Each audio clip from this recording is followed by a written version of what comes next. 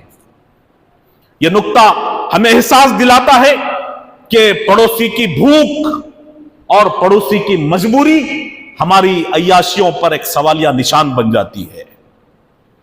ایمان کا عملی معیار یہ ہے کہ اگر ہم مومن ہیں تو پھر ہمارے پڑوسی ہم سے محفوظ, مطمئن اور خوش ہوں. اگر ہم اچھے اخلاق کے مالک ہیں تو سب سے پہلے اس کا اثر ہمارے قریب رہنے والے لوگوں پر ہونا چاہیے. اور پھر دوسری بات یہ کہ پڑوسی چاہے وہ غیر مسلم ہی کیوں نہ ہو, پڑوسی کا دین, قوم, طبقہ اور زبان کچھ بھی ہو, اسلام کی تعلیم یہی ہے کہ پہلے انسان کو انسان سمجھا جائے, اس کے پڑوسی ہونے کا حق ادا کیا جائے. ایک روایت میں آتا ہے کہ حضرت عمرو بن عاص رضی اللہ تعالیٰ عنہ نے اپنے گھر والوں کو یہ حکم دیا کہ وہ غیر مسلم یہودی کے گھر کو ہدیہ بھیجیں جو ان کا پڑوسی ہے. تو معزز سامعین, اسلام نے جس انداز میں پڑوسیوں کے ساتھ حسن سلوک کی تعلیم دی ہے, اگر وہ ہمارے معاشرے میں رائج ہو جائیں تو پھر آج کی دنیا جنت کا نمونہ بن جائے. لیکن واقعہ یہ ہے کہ ہم اسلامی تعلیمات سے بہت دور جا چکے ہیں. آج ہم نے پڑوسیوں کے حقوق کو نظر انداز کر دیا ہے, جس کا نتیجہ نفرت, تناؤ, دشمنی اور بے حسی کی صورت میں ہمارے گھروں اور محلوں میں نظر آتا ہے. آج ہمارے گھر اور ہماری زندگیاں سکون کی حقیقی دولت سے محروم ہو چکی ہیں. دولت کی ریل پیل ہے, خوشحالی ہے, لیکن آس پڑوس کے لوگوں سے ہمارے تعلقات اچھے نہیں ہیں. آزو بازو گھر والوں کے درمیان نفرت اور عداوتیں ہوتی ہیں. اور آج ہم اپنی دنیا کے اندر ایسے مگن ہو چکے ہیں کہ دوسرے پڑوسی کی خبر لینے کا ہمارے پاس وقت نہیں ہے. ہم 10-10 سال, 12-12 سال جس پڑوسی کے ساتھ زندگی گزار رہے ہیں اس کا نام تک ہم نہیں جانتے, اس کے خاندان کو ہم نہیں جانتے. سالوں سے وہ ہمارا ہمسایہ ہے. آج اس کیفیت کے اندر ہم مبتلا ہو چکے ہیں. یہ جو روحانی تنہائی ہے, سائنس اور ٹیکنالوجی کے اس دور نے انسانوں کو جو خود غرض بنا دیا ہے, انسان کے حقوق سے ناواقف. ایک زمانہ وہ تھا کہ اگر کسی کے گھر میں کوئی موت ہو جاتی, کوئی شادی کا موقع ہوتا تو پورا محلہ اس کے اندر شریک ہوتا. اور کسی کے گھر میں موت ہو جاتی ہے تو وہ جس صدمے کے اندر، جس تکلیف کے اندر مبتلا ہوتا ہے کہ وہ صرف 2 میٹھے بول کا محتاج ہوتا ہے، اگر آپ اس سے ملتے ہیں، اس کو دلاسا دیتے ہیں، اس کو حوصلہ دیتے ہیں، تو پھر وہ آپ کے احسان کے بار تلے دب جاتا ہے۔ لیکن آج یہ چیز بھی ختم ہوتی جا رہی ہے۔ رسمن لوگ دوسروں کے گھروں کے میتوں کے اندر شریک ہوتے ہیں، وہ خلوص، وہ الفت، وہ محبت یہ دن بدن کم سے کم ہوتی جا رہی ہے۔ ضرورت اس بات کی ہے کہ ہم معاشرے کے اندر، سماج کے اندر پھر سے ان اقدار کو زندہ کریں، ہم پڑوسیوں کے حقوق کو جانیں اور ہر پڑوسی دوسرے پڑوسی کے حقوق کو ادا کرنے کی کوشش کرے، اور خاص طور پر جو مسائل محلوں کے اندر، معاشرے کے اندر پیدا ہوتے ہیں، اگر کوئی گھر بناتا ہے تو پھر راستے میں ایسے ریتی ڈال دی جاتی ہے کہ ہر راستہ چلنے والے راہگیر کو تکلیف ہوتی ہے۔ کسی کے گھر میں کوئی تقریب ہوتی ہے، کوئی فنکشن ہوتا ہے تو پورا راستہ بند کر دیا جاتا ہے۔ یہ نہیں سوچتے کہ اس راہ سے گزرنے والے، اس محلے کے اندر رہنے والے لوگوں کو اس سے کتنی تکلیف ہوگی۔